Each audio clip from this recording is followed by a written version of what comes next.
teach us to be wise. We thank you for the Bible. We thank you for the wisdom of Solomon. And we thank you, Lord, for all the collection of knowledge that is available to all of us. Pagalingin mo nawa kami. Palakasin, patibayin sa pamamagitan na yung mga salita. As you bless us today, Father, we ask you to protect us from evil men and evil spirits. And we also protect our loved ones who are not with us right now. Let your holy presence fill our hearts and every space around us so that we may know, O Lord, that you are around, we may feel your love, and more than that we may be protected by you. Lead us, teach us, protect us even from lies and ignorance. In the name of Jesus our Lord, our teacher, our healer and friend, we pray. So Ecclesiastes 10 is full of wisdom. And verse 1 says, as dead flies give perfume a bad smell, so a little folly outweighs wisdom and honor. At yan po ay totoong-totoo dahil kahit anong ginagawa natin, konting dumi lang ang mapunta doon, nasisira ang timpla. In fact, kahit gaano kalinis ang inyong bedsheet, mapatakan lang yun ng anumang mantsa sa gitna o sa may gilid, hindi na siya malinis, marumi na. Kaya nakikita natin na kailangan mahalaga ang tao nag-iingat. Especially if you're honorable or if you have gathered some honor in your name, be careful with little slips and lapses. Because a dead flies give perfume a bad smell. Napakahirap bumuo, subalit napakadaling sumira ng anumang bagay. So, if you have so much to lose, all the more that people have to be careful. It goes without saying that if you like to indulge in and be free to do little follies, you must decide to remain ordinary and anonymous and nameless and faceless, because then people will leave you alone. But if people know you, they make life miserable for you.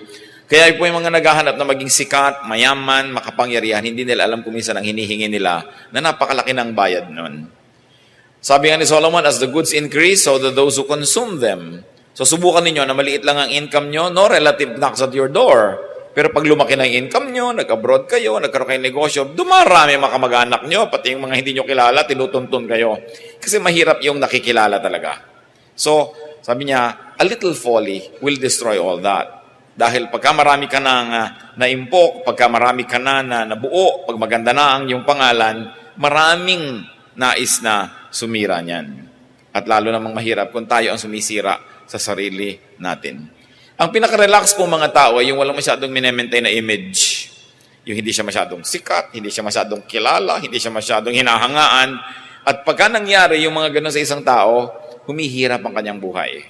Because you have to maintain so much. Kaya yung mga biglang yumayaman, tapos hindi mo naman maintain yung yaman mo, ang hirap na bumalik ka doon sa dati. Kaya dapat ang tao, kahit ang yaman niya ay pang number 10 rank na, dapat ang behavior niya pang number 6 lang o 7, para kung sakasakaling bumaba ulit yung yaman niya, hindi siya nahihirapan mag-adjust. At hindi sobrang nagpipiesta yung mga nainggit sa kanya. Kaya ang mga taong marurunong, kahit tayo umaasenso, hindi natin agad pinapakita yan, hindi natin ipinapahalata. At nang sa ganoon, mas tahimik ang ating buhay. Pagka po ang mga tao ay naaangat kesa sa iba, malaking bigat ang kailangan niyang dalhin para siya manatiling nandoon sa kanyang pagtaas na yon. Ano po ang pwede nating matutunan mula dyan sa simpleng wisdom na yan? That there are many people who don't like naman to become popular, but they become popular. There are many people who like to serve the country, who like to serve their town or their province, and eventually they seek public office and they are thrown into the limelight. There are people who practice their craft, very good artists, who become very popular. Even in the Christian community, there are pastors and there are teachers and singers and artists who become more known than others. How can we help them? Let us be kind, or let us be kinder and gentler to popular people, to the so-called famous. And even sometimes, though it should not be happening, but it happens, even among religious circles, nagkakaroon ng mga star gospel singers, mga star teachers, mga star pastors. And especially if these people really never sought such status, we should be kind to them. That we should allow them to have a life, and that we should not magnify even their errors, even their shortcomings. As the Arabs say, even a good horse must be allowed at least one fall. Kaya nakikita niyo po ang nangyayari ko minsan, even sa Christian community, may mga sobrang nagiging mga sikat na mga speakers, may mga television programs sila, meron sila mga kung ano-anong multimedia presentations to the public. Pag nagkamali sila, ang laking iskandalo, ang laking gulo. No? Pero kasi inaasahan ng mga tao, kung mo sumikat ito, kung mo nakilala, hindi na ito magkakamali. Wala namang pinagkaiba yung kilalang kilala sa hindi kilala Sa kanilang pagkatao, sa kanilang espiritualidad, wala namang pinagkaiba yun. Mas lumalaki nga yung burden ng mga kilala. So, in dealing with people, whether they are religious or whether are just professional people or just artists, consider a person's batting average more than his or her isolated failures.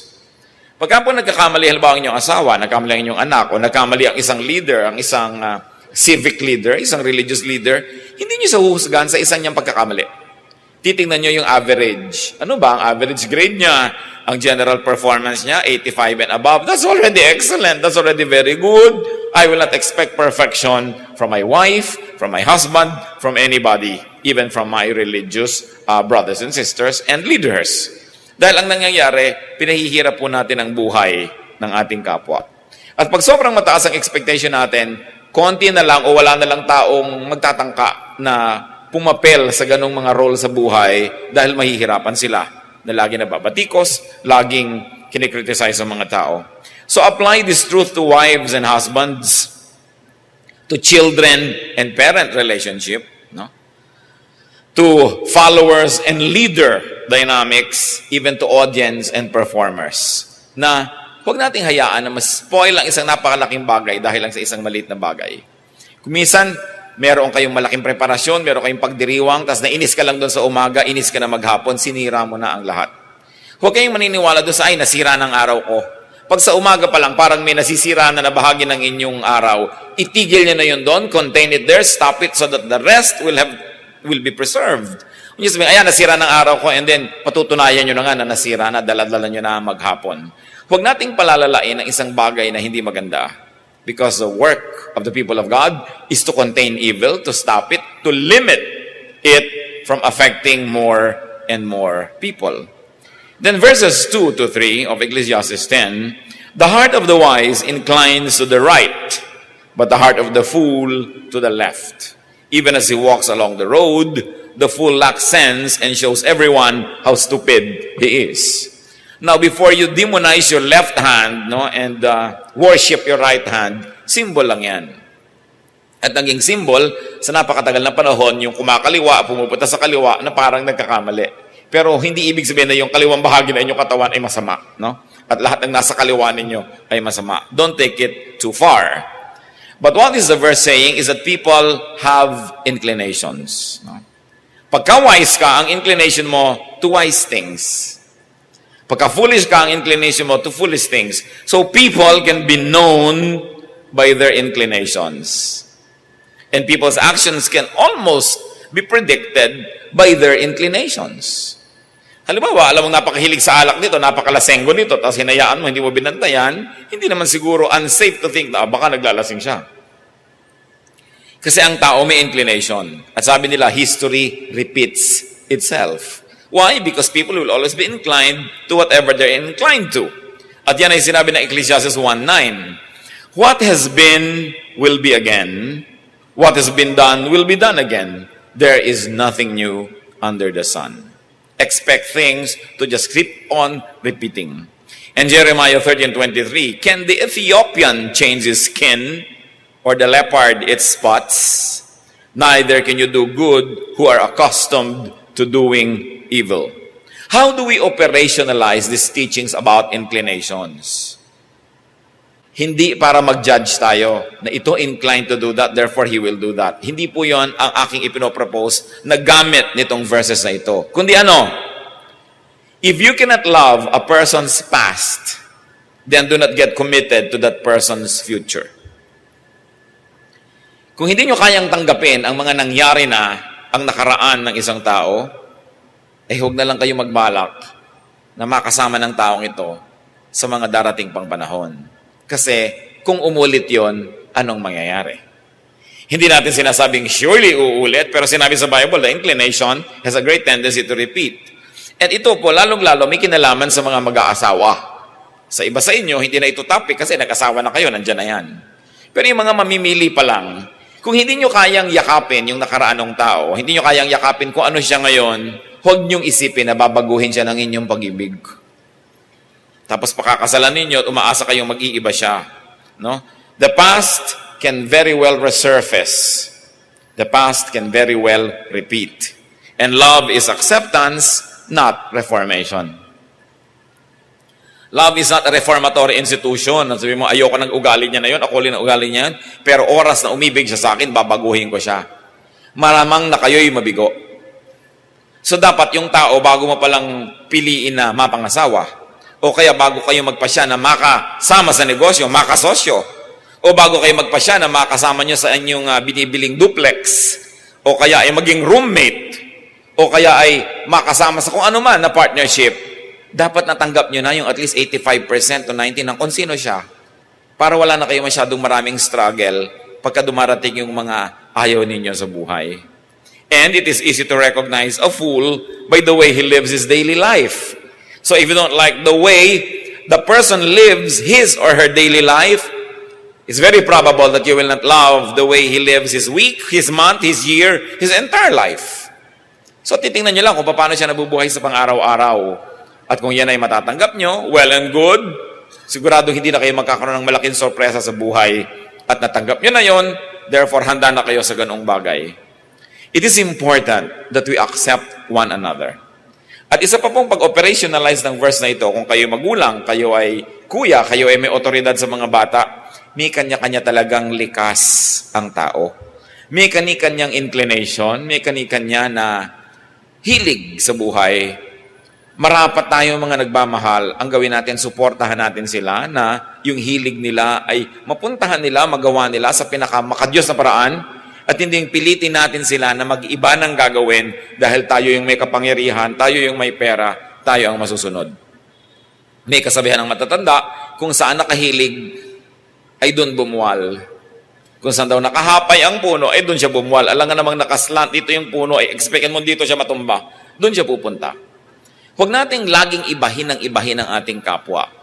Tayo'y nilikha ng Diyos, meron siyang purpose, meron tayong definite giftings, meron tayong pagkatao na unique to each one of us, kaya dapat hindi tayo over-domineering and we should not dominate one another. Ang Diyos na may karapatan at kapangyarihan at kakayahang idomina tayo, hindi niya tayo dinodomina Binibigyan niya tayo ng free will. So bakit kailangan magkaroon ng mga dominanting tiya, dominanting kuya, dominanting ate, dominanting nanay, na lahat na lang umaandar pag kumukumpas siya, lahat na lang na kailangan mangyari siya, magpapasya kung kailan mangyayari yon. Mga kapatid, kung kayo ito, mag-isip-isip tayo, let us not make the people around us miserable. Igalang natin sila at bigyan natin sila ng puwang kung paano sila lalago, paano sila magiging tao in the way that they were designed and made by God, in the way that they like, and in the way that will give them fulfillment. Not in the way that will please our standards. Kung anong gusto nyong gawin, gawin nyo sa buhay ninyo. Of course, we may suggest to others, we can give an inspiration, we can give some guidance, but we should never live people's lives for them. And we must never ask them to live their lives for us, or our lives should never be lived by them. Kailangan binibigyan natin ng laya. At ito po napaka-importante, lalo sa ating society na masyado tayong traditional, talaga yung authority ng mga magulang, gano'n na lang, which is nice because most of the time parents are correct, but definitely not all the time. Kaya binibigyan natin ng puwang ang ganyang mga bagay. Alam nyo, nagtataka ang maraming tao kung bakit ang Panginoong Jesus, nung may tinawag siya na isang gusto niya maging alagad, sabi niya, follow me. Sabi nung tao, ililibing ko pa po ang tatay ko dahil namatay. At sabi ng Panginoong Jesus, let the dead bury their own dead. Very, very few people appreciate what it can really mean. That the Lord Jesus and His ministry was dedicated to setting people free. And you know, during the time of the Lord Jesus, before that, and even after that, the fathers or the mothers, the family system, the elders, really lorded it over everybody else in the family. At isa sa mga very strong suppressors, isa sa mga talagang oppressors, no? At mga dominant forces in the universe was your elder. And but the Lord was saying, let the dead bury their dead. It is a very, very deep way of saying, be free from being needlessly controlled by your father. And now that he's dead, controlled ka pa rin niya. No?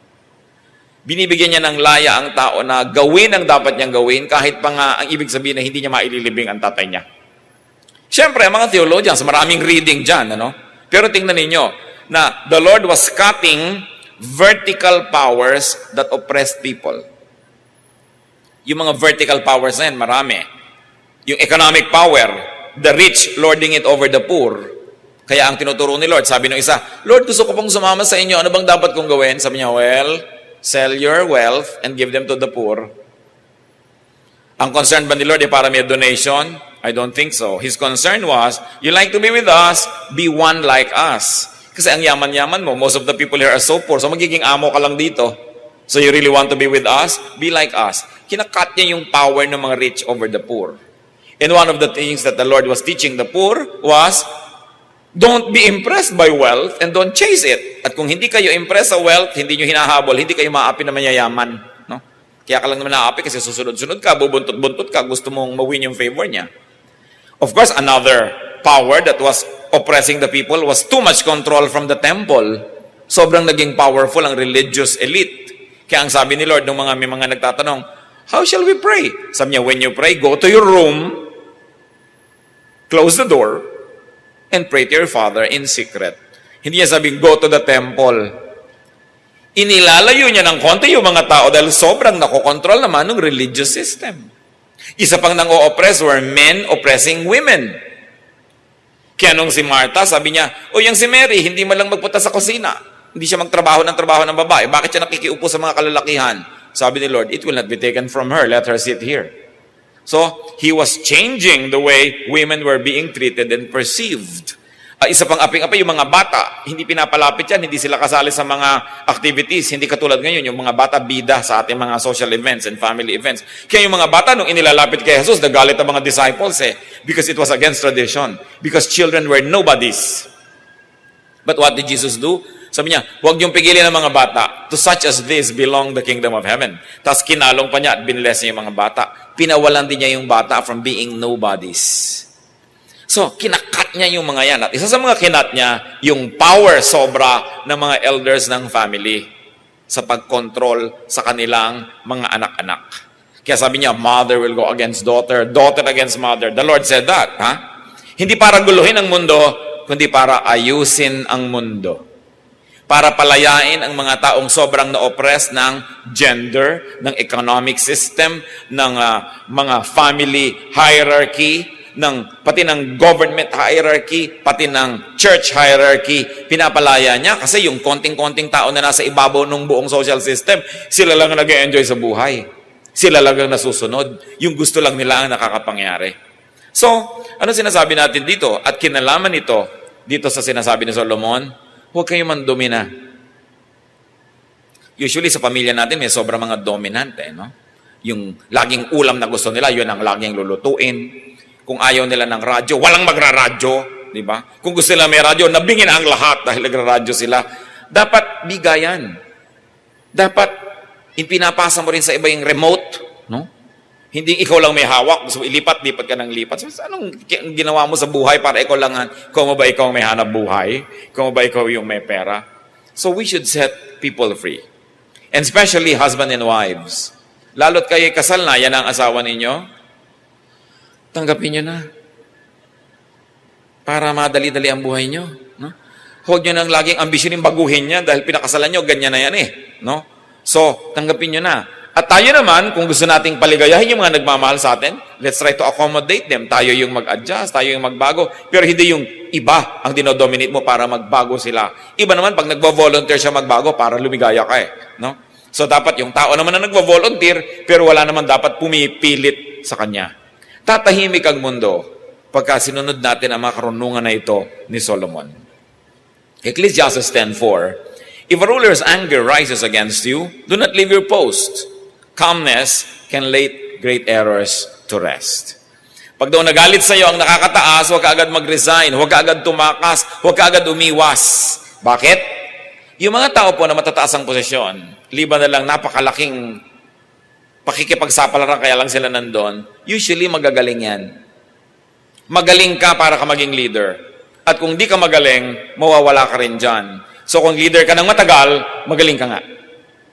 So it takes galing to become a leader and it takes a lot of galing to remain one for a considerable length of time. So if you have a leader, if there's somebody powerful and has been there for quite a time, asahan nyo magaling yon. So kung nagalit sa inyo, nagkamali kayo, huwag kayo agad matakot. Sabi nito si Solomon, when facing a powerful person's anger, do not distance yourself needlessly. Do not abandon your duty. Do not resign immediately. Why? Because calmness can lay great errors to rest. Yung mahuhusay na tao, bigyan mo lang yan ng konting panahon, makapag-isip-isip, huwag mong i-provoke na lalong magalit, huwag mong pilitin na gumawa ng mga drastic measures, makakapag-isip din yan, at makikita rin niya ang iyong posisyon, mauunawaan ka rin yan, at kung sakaling meron ka rin talagang mali, mapapatawad ka rin yan, lalo't pag tinignan niya yung batting average. Kadalasan kasi, karamihan naman sa ating mga kapwa-tao, hindi nakakaranas na magkaroon talaga ng mapakataas na posisyon, so hindi nila alam kung paano umaandar ang utak ng isang taong mataas ang posisyon. Na as much as possible, ayaw naman niya na masacrifice ang maraming tao, lalo't mahusay ka. So sabi ni Solomon, huwag kang agad-agad dalalayo. Hayaan mo siya mag-isip at huwag mo siyang piliting magalit pa lalo. Rulers are usually wise, so all they need is time to understand. So do not be quick with your actions. At kung kayo naman yung ruler, ang paalala dyan, rulers, do not be impulsive. Restrain your power. Ang lahat po ng ibinibigay sa atin ng Diyos sa kapangyarihan at impluensya, ibinigay upang maging tulad tayo ng Diyos. Kaya tayo pinahiram ng kapangyarihan ng Diyos ay upang maging tulad tayo ng Diyos. Ibig sabihin, kupkupin, mahalin, tulungan, tangkilikin ang ating kapwa. Ang kapangyarihan ay hindi dapat ginagamit para sa sarili lamang at lalong hindi ginagamit para lang bigyan ng kasiyahan yung ating vindictive nature, yung ating mga impulses. Kaya mas makapangyarihan ng tao, mas kailangan marami siyang panahon ng pag-iisip, pagbubulay-bulay, at nang sa ganon, hindi niya magamit sa mali ang ipinahihiram ng Diyos na kapangyarihan. Verses 5 to 7, as you can see, the topics keep changing kasi collection ito ng wisdom. At ang challenge sa ating lahat, habang nadidinig natin ito, gumawa na kayo mga kapatid ng application sa inyo-inyo mga buhay. Sabi niyo, ito ba'y para sa akin? Sabi, ay, hindi relevant. O sige, baka yung next verse sa akin. Kasi hindi lang to relevant ngayon, pero tatandaan ko dahil baka next year, biglang kailangan ko pala ito. Itatago ko na sa aking memory. 5 to 7, there is an evil I have seen under the sun, the sort of evil that arises from a ruler. Fools are put in many high positions, while the rich occupy the low ones. I have seen slaves on horseback, while princes go on foot like slaves. Sabi ni Solomon na napakarami na niyang naobserbahan ng mga kaharian, mga pamahalaan. Sabi ganun, meron pang isang uri ng kasamaan na tanging yung mga makapangyarihan lang ang pwedeng magpromotor. Sabi ganun, there is an evil that can come from rulers, and this is favoritism. Giving high positions to unqualified people and giving low positions to qualified people. Pag sinabi niya ditong rich, ibig sabihin niya educated, trained. Kasi nung araw sila yung rich, ibig sabihin trained ka, educated, qualified. Pero sabi niya, may mga ruler, ang pinipili nila, mga mangmang, hindi naman marunong mag-rule dahil ang kamag-anak nila, dahil kaibigan nila, dahil natutuwa sila. Hindi ganon. Dahil ang pamamahala ay galing sa Diyos. At napakaganda sa Tagalog, pamahalaan, which many people believe to root from pamamahala, which roots from bahala, which actually roots from bathala. So kung ikaw ay namamahala, ay ikaw ay nagiging parang munting bathala. Ibig sabihin, ginagawa mo ang mga responsibilidad, tungkulin at prerogatives ng may kapal. Ibig sabihin, tulad ni bathala, dapat maibigin ka rin, natulungin at hindi mo ginagamit ang iyong lakas para lang sa iyong sarili. So tayo man, ano man po ang ating posisyon mga kapatid, sa opisina, sa community, sa pamilya, kahit saan, sa church, sa gobyerno, ang lakas na hawak natin ay ipinahihiram ng Diyos para tayo mamathala, para tayo mamahala, para ibigay natin sa mga mahina, sa nangangailangan. At hindi yung favoritism. Napakalakas na sumira ng moral ng mga manggagawa yung may favoritism. Yung bulag na bulag ka sa mga pagkakamali ng yung mga paborito. At pagkatapos kitang-kita mo naman yung pagkakamali ng mga hindi mo paborito. Hindi ganito ang nais ng Diyos. Lalo't lalo'y binibigyan tayo ng kapangyarihan. Verse 8, whoever digs a pit may fall into it. Whoever breaks through a wall may be bitten by a snake. So kung sino naman daw po ang naghuhukay ng mga patibong ay malamang na siya ang mahulog doon. Tulad ng mga naglalagay kuminsan ng mousetrap, sila rin ang naiipit. No? Pag hindi sila nag-iingat. At sabi yun daw, kumakalkal at kumukutkot ng mga pader para sirain yung pader at makapagnakaw ka ay malamang na matuklaw ka ng ahas. Sa Israel po, ang mga pader ay hindi tulad ng mga hollow blocks natin. Usually, yan yung mga bato-batong pinagtabi-tabi lang ni rip-rap, no? Sinalansan lang yung mga bato at patong-patong lang yan, pinagdikit-dikit lang yan ng mga putik-putik, kaya ang daling kutkutin para sirain mo ang isang pader at pumasok ka sa bakuran ng may bakuran. Kaya lang, kung nadadalian kang kutkutin yun, nadadalian din yung ahas. Kaya kadalasan, yung mga pader, may mga nakatirang ahas sa loob. Kaya daw yung mga mahilig magkutkot ng mga ganyan, para gumawa ng masama, natutuklaw sila ng ahas. At napaka-obvious naman siguro ng application nun sa ating buhay. Yung mga nagbabalak ng masama laban sa kapwa, kadalasan, sila ang binabagsakan ng mga masasama nilang hangarin. Whoever does wrong may suffer the consequence. Don't ever think that you do wrong and you'll be free from the consequence. There will always be a consequence. Lahat ng bagay operates on cause and effect. At pag may cause ka, may effect na kasunod yun. At kung tayo naman po ngayon ay nakakaranas ng effect, dapat mong hukayin kung ano yung cause. If you want to stop these effects, then you've got to stop the cause. Kaya kailangan nakikita natin yung relationship ng cause and effect. And usually, evil begets evil. What you plant is what you harvest. Verse 9, Ecclesiastes 10, whoever quarries stones may be injured by them. Whoever split logs may be endangered by them. This time, the trouble, the difficulty can come from a seemingly innocent, even a productive endeavor. Kung yung dati natutuka ka ng ahas sa pagkutkot mo ng mga pader at nahuhulog ka sa mga hinukay mo mga bitag dahil may masama kang ginawa, pwede rin daw na may ginagawa kang di naman masama. Tulad na nagkukwari ka, nag-uuka ka ng mga bato para gawin mo na bahagi ng isang gusali, o kaya nagsisiba ka ng kahoy, pwede ka naman na mahiwa, pwede kang mataga. Yan daw ang buhay. Every activity entails risk. Kasama yan sa buhay. Kaya pag sabi, ay huwag kang mamuhunan, baka ka malugi. Siyempre, may nalulugi, may hindi nalulugi. At kung ikay nalugi, hindi naman ibig sabihin, lagi kang malulugi. Kaya ang sabi nila, ang lagi nalang quitter, hindi yan kahit kailan makakaranas na maging winner. Pero may risk. Every time you do something, there is a risk. Lalabas ka lang ng bahay para pumasok sa school, ang daming risk. Pupunta ka sa office, ang daming risk. Kaya, kailangan natin ang blessing ng Diyos at maraming pag-iingat. Doing good can also bring about unwanted damage. So be very careful, even in doing good. Hindi tayo nakakatiyak, mga kapatid, na pag gumagawa tayo ng mabuti, hindi na nga tayo makakaranas ng mga di magagandang bagay. So may mga nagpapautang na nasusuba, no? May mga tumutulong na napapahamak, nasisipa. Huwag na daw magulat pag nangyari ito. Huwag na magtakat, huwag na magreklamo dahil ganyan talaga ang buhay. At yan ay isa sa mga observations ni Solomon. Verse 10, if the axe is dull and its edge unsharpened, more strength is needed, but skill will bring success. Anong metaphor ang pinapakita sa atin? Isang tao nagsisibak ng kahoy na gumagamit ng palakol. Sabi ko nun, pagka ang palakol mo ay mapurol at hindi matalas ang kanyang talim, mas kailangan, mas malakas ang hampas mo, mas malakas ang pagtama mo sa kahoy para ito tumalab. Pero kung skillful ka, ay pwede mong mapagtakpan ang kakulangan ng iyong kagamitan. For obvious reasons, sabi nga nun, if you use a dull axe, expect to work harder. Anong application niya sa buhay natin? Kung kayo mamimili ng empleyado, mamimili ng kasama sa buhay, mamimili ng kapartner, at ang napili nyo, alam nyo namang mapurol, mag-expect na kayo that you have to work harder. No?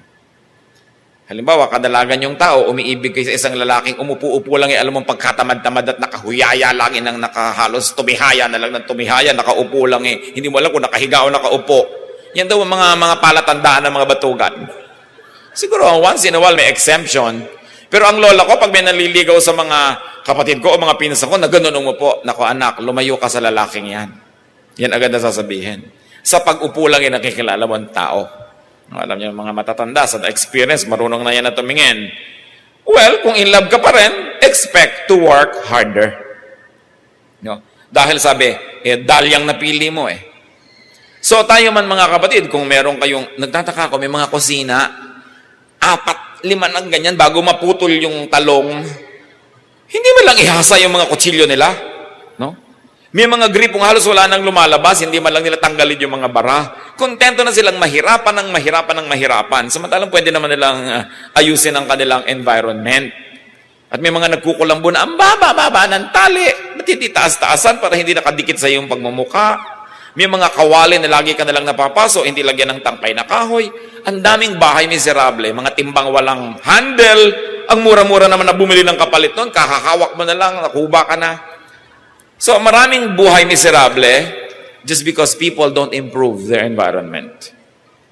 May mga bahay, iisa ang tabo. Tabo sa lababo, tabo sa banyo, tabo sa paglalaba. Yung tabo, nag-aaway-away na dahil sa tabo na ito. Ang mura-mura, hindi damihan.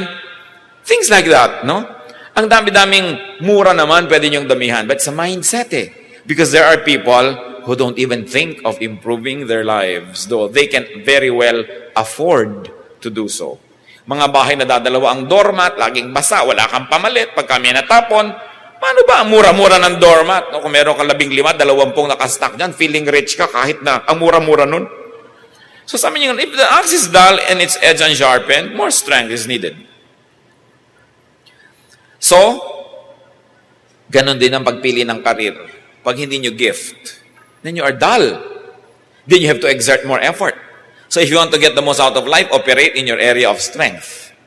But if you insist on operating in your area of weakness, just expect to work harder.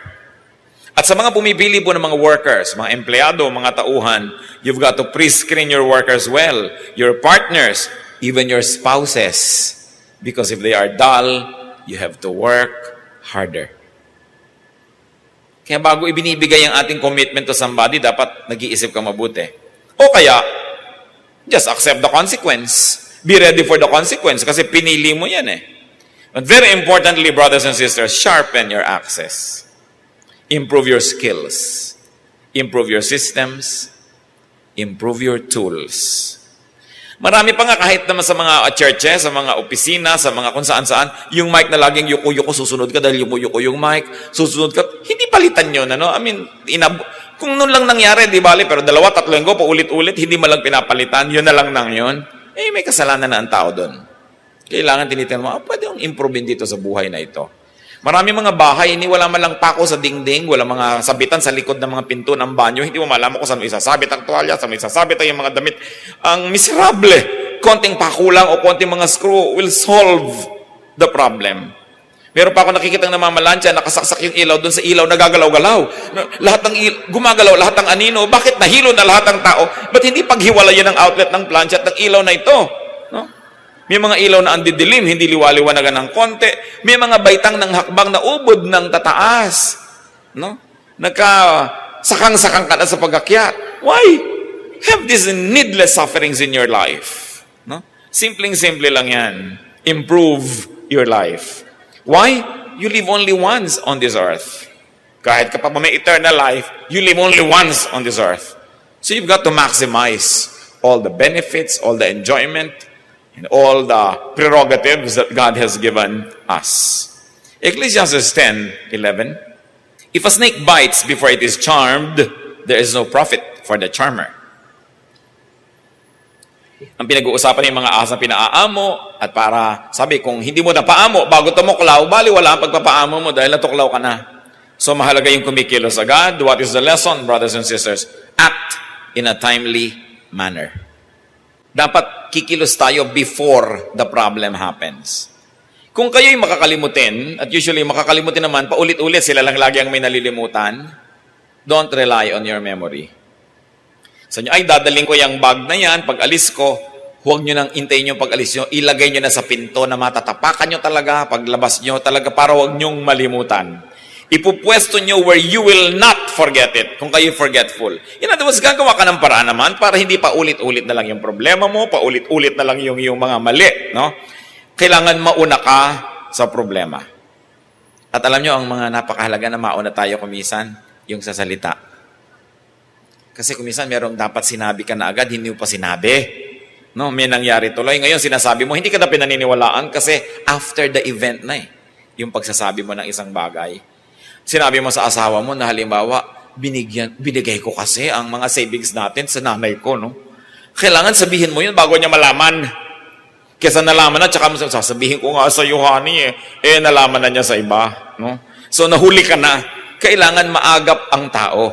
Kung merong problema, nauuna ka, at least several steps ahead of it, then you can still channel and somehow control the course of events. Hindi yung isa ka na lamang na walang magawa, na biktima ng pagkakataon. And it's important to be quick. Yung mga taong tutulog-tulog, yung mga taong mga kabagal-bagal, naku, walang mangyayari dyan. Mano nyo ba i-define ang lalaki? No, mga sisters, how do you define a guy? Kung sabi mo, lalaking lalaki to, itong gusto ko mapangasawa. Yung bang umaalon-alon na mga muscle? Aba, ikaw magtatrabaho para pakainin na 100 ng nilagang itlog araw-araw yan, hayaan mo nang walang muscle. Diba? Yung malaki ba ang boses, yung mga balbas-balbas na ganyan, no? Na pinantal-pantal ka na pag napadikit siya sa'yo. Una, ang lalaki dapat may decision. Yan ang isang kahulugan ng lalaki. May decision agad yan. Pag may nangyayari, alam niya agad ang gagawin niya. May decision siya. Kahit mukha siyang butike, lalaki yan. No? Pero yung laki-laki ng katawan, tapos, Mami, anong gagawin natin, Mami? Alam mo, Bonjing, halika dito.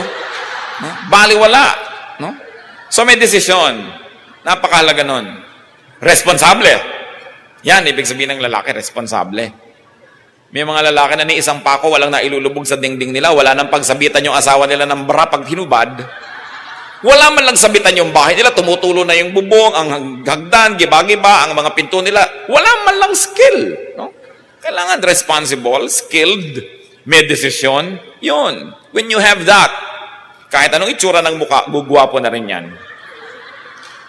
Pero kung gwapo nga yung mukha, tapos wala naman silbi. No? Ganon din yung babae, ang ganda-ganda, tapos hindi marunong manahit, tanggal-tanggal lang yung mga ganyan mo, wala man lang alam, kundi magpakyut at magsuklay. Kaya mga tao hindi sumasaya kung minsan sa marriage sila, ang mga hinahanap nila pang ibabaw. No? Yung pang ibabaw, pare-pareho na lang yan pag madilim. Ang mahalaga, may karakter ang tao. Ang mahalaga, meron siyang desisyon, meron siyang magandang pasya. At yan ang tinuturo sa atin ng Ecclesiastes. Basahin yung mabuti. Ang dami-dami nating makikita, kahit pasabihin mo na, ay, huli na, nag-asawa na ako, may partner na ako, mai-improve pa rin ang mai-improve. Kasi ipinapakita din yung nature ng tao.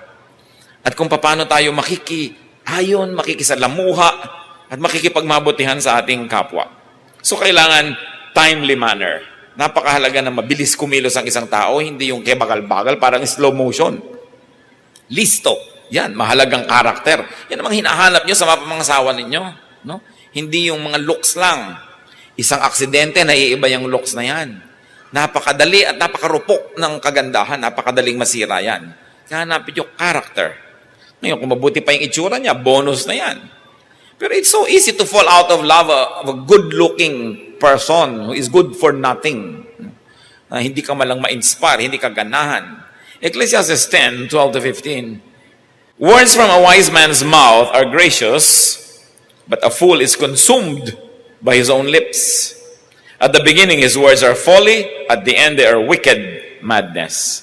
And the fool multiplies words. No one knows what is coming. Who can tell him what will happen after him?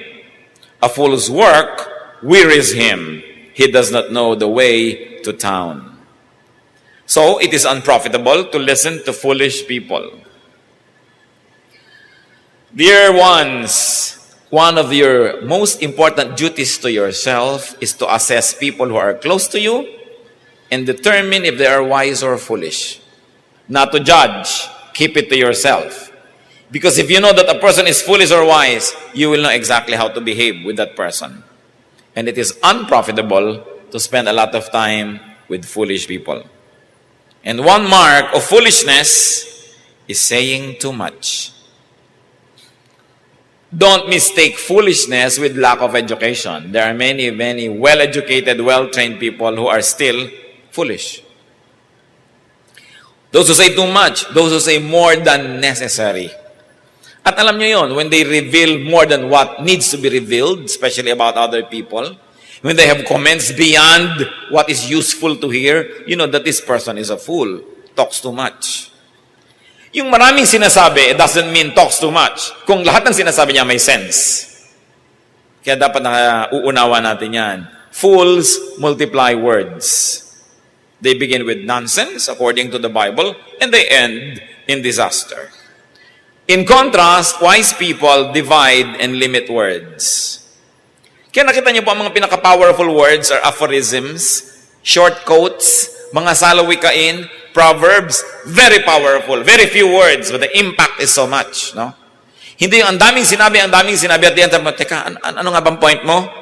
Parang ano nga bang gusto mong sabihin? Sa dinami-rami ng sinabi mo, wala akong maintindihan.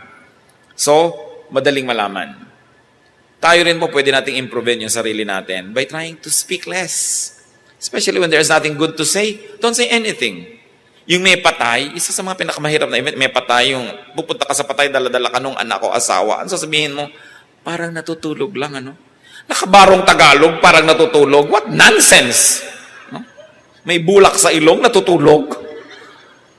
Kung nakapadyama siguro at may yakap na unan yung patay, pwede mo sabihin, wow, parang natutulog lang siya. Marami tayong mga sinasabing walang kabuluhan. So kung wala tayong mabuting sasabihin, just be quiet, just be there. Your presence is enough speech.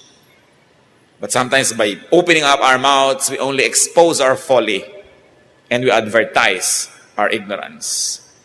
At kahit wala kayong kaalam-alam, by keeping quiet, you might be mistaken for a wise person. So mas mabuti yung nananahimik ng konti. No one knows the future. At kung bigla-biglang pinag-usapan yan, ay ibig sabihin lang ay don't be too obsessed with knowing details of the future. According to Solomon, fools exhaust themselves. Foolish people wear themselves out. Napapagod ng walang katuturan, walang kapararakan, walang kahulugan ang mga pagpapagod nila sa buhay. Sabi, yan ang ibig sabihin ng mga foolish people. They cannot even find their bearings. They cannot chart their direction. The metaphor used was they cannot find their way home. They cannot find the way to town. Madali silang maligaw pero hirap na hirap silang bumalik sa tamang landas. Avoid fools. They will drain you. If ever you will interact with fools, just do it out of charity. To guide, to love, to help, but do not associate very closely. Kasi nakakahawa yan. Nakakahawa maging ang mga kahangalan ng tao. Kasi tayo parang mga sponge tayo Kung saan tayo ibabad, tatablan tayo nun. Kaya nag-iingat tayo. Ecclesiastes 10:16-17. Woe to you, O land, whose king was a servant, and whose princes feast in the morning. Blessed are you, O land, whose king is of noble birth, and whose princes eat at the proper time, for strength and not for drunkenness. Now, it goes to leadership, it goes to governance. Sabi ni Solomon, people are headed for disaster when their leader is not of noble birth, which really means not of noble character. Kawawa naman daw ang isang bayan na ang pinuno ay hindi marangal. Hindi mataas ang antas ng pagkatao. Sapagkat gagamitin lang niya ng pahiram na kapangyarihan para sa sarili at para sa mga paborito. Kawawa daw ang isang bayan na ang pinuno ay hamak ang pagkatao. Hindi siya hamak ang bulsa, hindi hamak yung economic situation, yung character. At makikita nyo yan, may mga tao kayong hahangaan sa sabi, napakataas naman ang pagkatao nito. At meron naman talagang hamak na hamak. No? Yung parang kulang na lang maging hayop ang asal, ang ugali. So anong tinuturo sa atin dyan? People are blessed if their leader is of noble character, and does not indulge in too much pleasure. How do you operationalize that, brothers and sisters? Choose your leader well. Especially in a democracy, you have to choose your leader well. Kasi kawawa ka pagkahamak ang ugali ng naging leader mo. No? Choose who you follow. Because who you follow can affect your life in great ways. Kailangan pinag-iisipan yan. At kung tayo naman ay walang mobility of character, wala tayong noble purpose, huwag na tayong mag-asam ng high position, huwag na tayong mag-asam ng, especially ng political power or corporate power, kasi magiging parusa lang tayo sa mga taong ating pinamumunuan. Anong sabi ni Balagtas sa Florante at Laura? Sapagkat ang haring mahilig sa yaman ay mariing hampas ng langit sa bayan. Kailangan tinitingnan mo, ano bang karakter ng aking pipiliin na leader?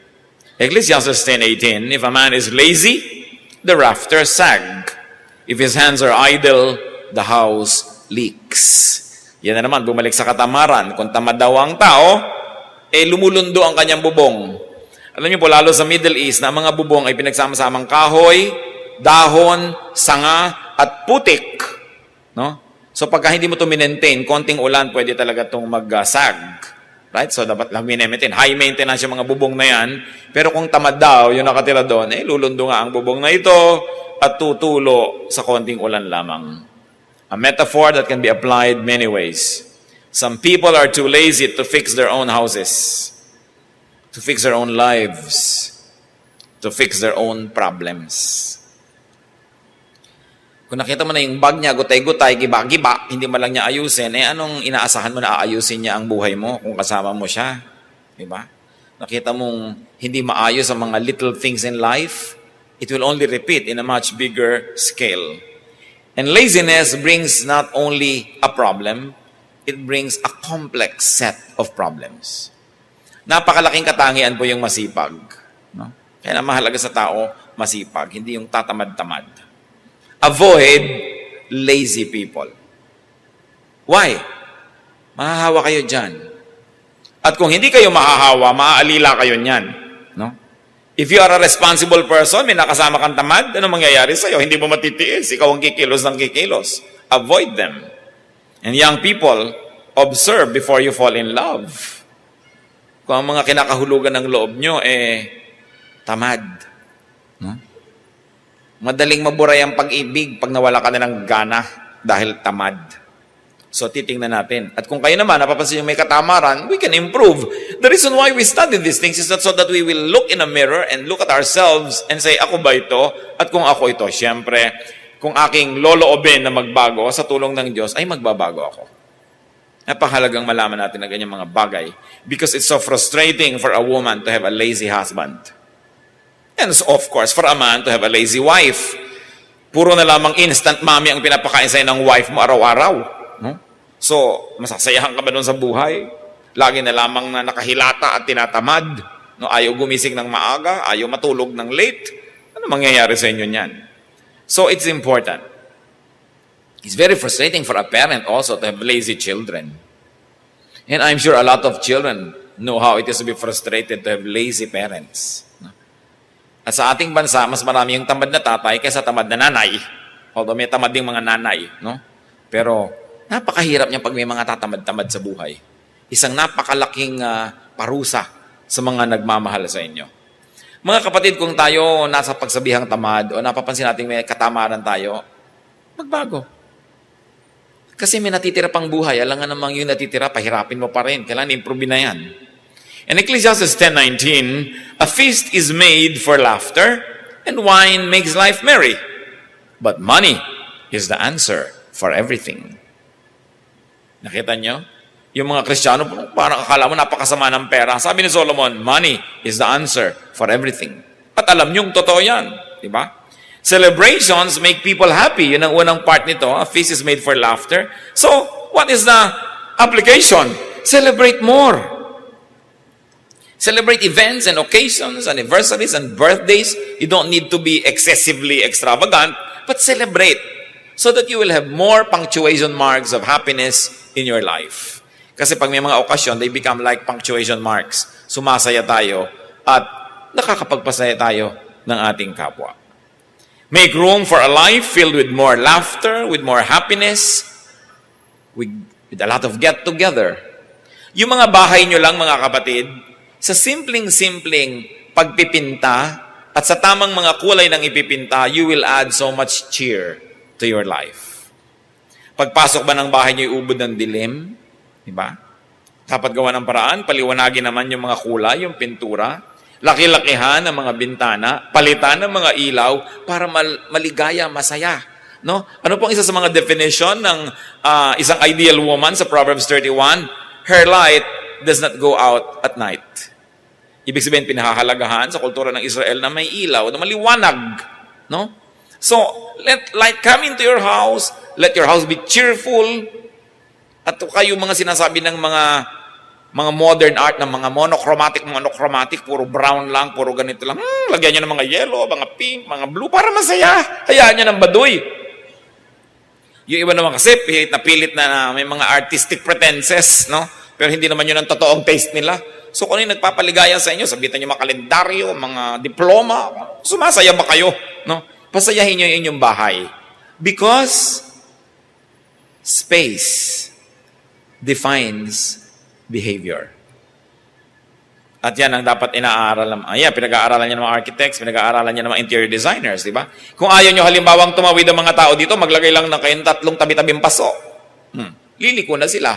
Na-control nyo ang behavior sa pamagitan ng 3 paso. Di ba? Magkalagay na isang mahabang bangko dyan, walang dadaan, iikot sila. Yun lang. You control behavior. That's why you've got to put a lot of premium on how you use your space and how you present it to all members of your family. Because it affects behavior. Pasayahin nyo ang inyong mga paligid, pasayahin ang mga bahay, because there should be more laughter and happiness in our lives. No? At sabi, money solves everything.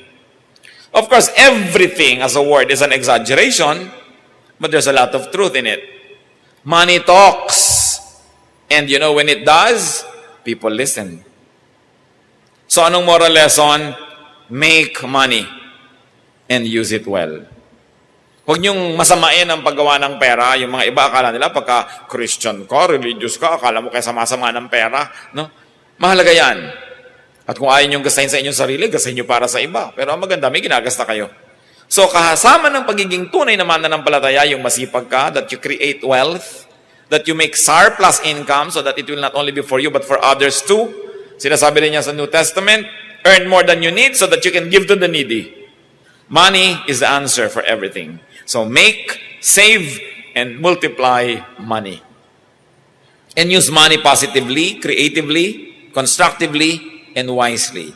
It's good to save a little portion of your earnings, but do not save too much because you are not able to enjoy your money. The pleasure of having money is in spending it, not in keeping it. No? So nag-save ka ng tama, pero gumagastos ka ng tama. At kung tayo po ay nabumuhay sa tamang paraan, mahirap ba sa Diyos na palitan yung pera na ginasta natin? Lalo't nakalugod naman sa Diyos yung paggasta natin. May binigyan tayo ng nangangailangan. O kaya pinasaya natin ang ating sarili, ang ating mga mahal sa buhay. Mahirap ba para sa Diyos na palitan yon? Yung iba kaya hindi napapalitan ng blessing nila kasi hindi naman nila ginagalaw. Punong-puno na nandun na. So bakit mapapalitan? Kailangan lumabas yan para may ibang pumasok naman. Because it's about cycles and circles, no? And movements. At napakahalaga na kasama tayo sa process of giving and receiving, forgiving and seeking forgiveness. Yan yung mga cycle of life. Ecclesiastes 10:20, do not revile the king even in your thoughts, or curse the rich in your bedroom, because a bird of the air may carry your words, and the bird on the wing may report what you say. So huwag daw tuligsain ng hari o ang mga mayayaman. Ibig sabihin yung tao may mga kapangyarihan na maapektuhan ang buhay mo. Huwag mo silang pag-isipan ng masasama at huwag ka rin magsalita ng masasama sa kanila dahil baka isang ibon ang maghatid sa kanilang tainga ng iyong mga iniisip o sinasabi. What does Ecclesiastes teach us? Do not think negatively of people who have power over you. Do not talk negatively about people who have power over you. Bakit po? Magandang isipin eh. Bakit huwag daw pag-isipan ng kung ano-anong mga masasamang mga thoughts, no? Ang mga may kapangyarihan. Kasi, una, may kapangyarihan yon, wala ka naman magagawa para takasan yon. Kung employer mo yon, makikipagkita ka rin sa kanya lagi. Kung manager mo yon o superior mo, lagi ka rin magre-report sa kanya, ano ngayon ang itutulong sa'yo na sa loob mo, sa iyong kaloob-looban, na negative ang iniisip mo sa kanya, mahahati ang iyong loob. On the surface, nag-good morning ka, pero sa iyong kalooban, gusto mo siyang itulak. Ikaw, kapatid, ang magkakasakit, hindi siya. Kasi hati ang loob mo. So sabi, kung nandyan na yung tao na yan, talagang kailangan kang makitukos sa kanya at may kapangyarihan siya, maano bang huwag mo nalang pag-isipan ng masama para yung kalooban mo ay mapanatag, hanapin mo yung mabuti sa kanya para may pleasure ka in obeying this person, hindi yung na-pressure ka lang, pero susundin mo rin naman, pero masama ang loob mo, so ba't hindi mo nalang luwagan ang loob mo para sa iyong ikabubuti? At sabi, huwag kang daldal ng mga masasamang salita tungkol sa mga taong may authority over you, makakarating at makakarating yan. Especially do not say these things in a vegetable garden because potatoes have eyes and corns have ears. So maikukwento ka, malalaman yan, pipick upin ng mga mahangin at dadalhin doon sa tao. Wala pong naghihintay na mabuti sa isang taong katsang ng katsang laban sa mga taong may kapangyarihan naman sa kanya. Kasi mamaya siya ang magsasuffer ng kanyang mga kadaldalan. So be wise. And if you could psych yourself up into liking the people that you cannot get off your world anyway, then you're in for a happier life. Remember, you change your situation to be happy, but that situation you cannot change, you change your attitude so that you can be happy. At the end of the day, if you're happy, then you're the winner. Kaya kailangan, mahalin natin yung mga nandyan naman at hindi pwedeng tanggalin sa buhay kaysa reklamo ka ng reklamo. Your negative thoughts and talk will only divide your heart and cause needless anguish. So yan ang mga lesson nitong chapter 10 ng Ecclesiastes. Kung ito'y babasahin natin 10 years from now, 5 years from now, 1 year from now, may bago na naman tayo makikita. Why? Though the Word of God is unchanging, our perspective keeps on changing. Because we mature, because we are more able to plumb the depths of God's words, then we will find more and more. Kaya po hindi ako nagsasawa na pag-aralan at pagbulay-bulayan at ipangaral ang Ecclesiastes. Napakaraming practical wisdom. Kesa yung mga usapin na mga theological, no? Na mga nag-aaway-away ang mga tao kung anong gagamitin na bautismo, kung anong kakainin sa Lord's Supper, na wala namang mabuting idinudulot sa tao, kundi mag-away-away lang.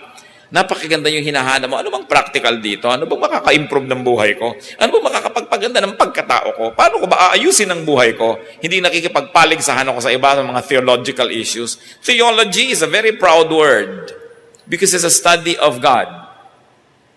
How can you study God and really know? No? How can a finite mind totally comprehend an infinity? No? So may mga bagay na hindi talaga tayo mauunawa. Pero may mga bagay na kayang-kaya nating unawain, like how to tell a lazy person from that who is not lazy, how to improve one's character, how to improve family life. Aming Diyos, nagpapasalamat kami dahil marami kayong mga practical wisdom na maaaring maging kapaki-pakinabang sa amin. At itong dalangin namin